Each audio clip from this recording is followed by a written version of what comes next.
अस्सलाम वालेकुम हाज़रीन ऐं नाज़रीन ड्रामा सीरियल दुलाब सीज़न 2 जे बारे में नई अपडेट तव्हां सां शेयर कंदासीं।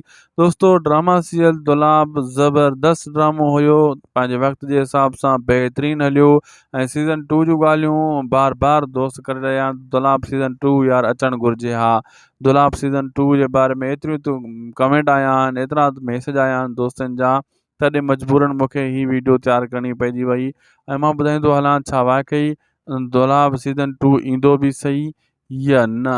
दोस्तो पहिरीं ॻाल्हि त इहा, दुलाब सीज़न 2 न ईंदो, उन जहिड़ो ड्रामो नए नाले सां लॉन्च थी सघे थो, को ॿिए नाले सां दुलाब सीज़न 2 जो मतिलबु नालो अलॻि हूंदो, जीअं वेरनि जी वस्ती थी वियो, पंहिंजा वेरी थी विया, वारी संधियूं वाटूं जा जेको आहे पाप नगर जहिड़ा नाला ड्रामा अचनि था, अहिड़ो क़िस्म जो को ॾाढ मतिलबु नालो अलॻि करे हिकिड़ो ड्रामो तयारु करे सघनि था ऐं अचण वारे वक़्तनि में पोइ 2 महीना 5 महीना या 6 महीना लॻनि, एतिरो टाइम ज़रूरु लॻंदो।